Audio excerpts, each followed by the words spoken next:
Welcome back to Drew Pearson Live, and now I'm sitting down with my friend, the lovely Dr. LaJuana Gladney, or as she's better known as Dr. G, and she's a regular on the show. And today you're going to tell us about emotional eating, give us some tips on how to deal with emotional eating. But first, what is emotional eating, Dr. G? Well, emotional eating is really the foundation to why people are overweight.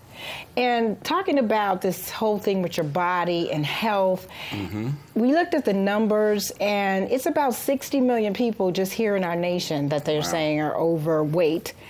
And 40 million are obese, and another 3 million are morbidly obese. And with those numbers, the 60 million that are overweight, 9 million of those are children that are 19 and under. Wow. So we have a huge problem with eating. And then, of course, there's billions of dollars that are spent on diet.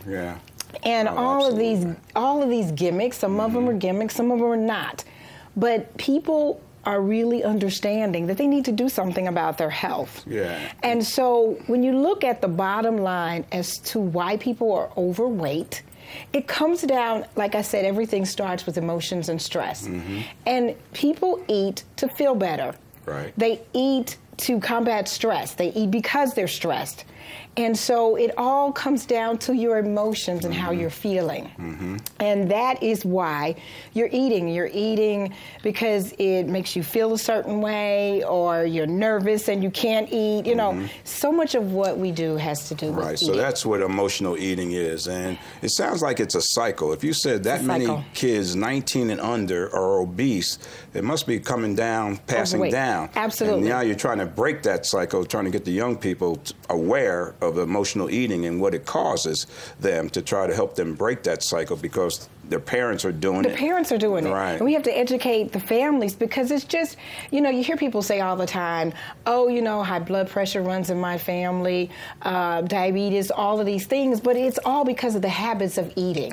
And it's all because of the way it makes us feel. So in order to help people to understand how to fight this weight issue, there are 3 tips that I want to give you. I'm anxious to hear these. What's the number one? Number 1, you need to identify the feeling that food is bringing to you. So, you know, they say we have comfort foods, these types of foods that make you feel better, and macaroni and cheese and pot pies and all of those things that bring you comfort.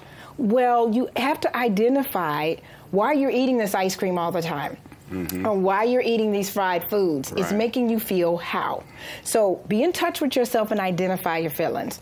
Number 2, then you have to understand and replace that food with something else that's comparable.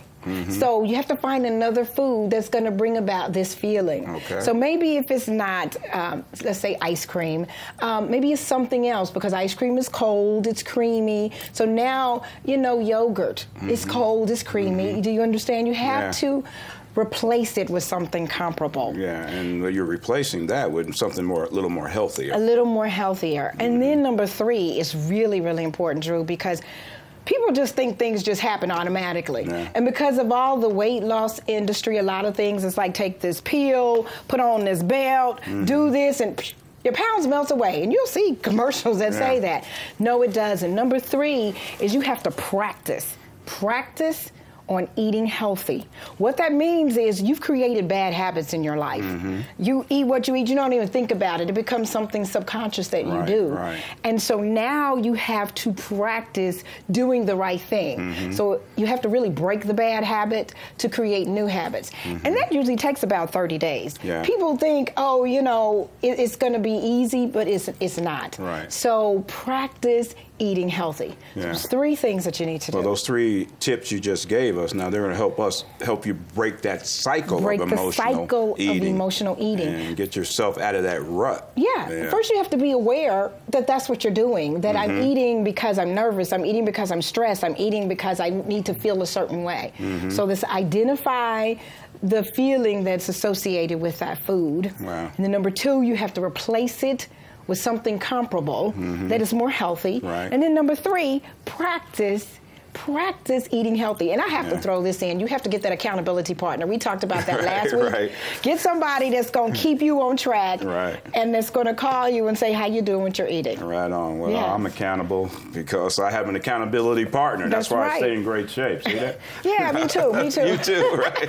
Great stuff, Dr. G. We appreciate you being with us again. And we'll look forward to you being with us next week. Okay, and I want to remind people, if you have questions, to email them to me at info@drgladney, info@drgladney.com. You can also be checked out on your website at creatinglives.com. Creating Amazing Lives. Amazinglives.com. And your book is?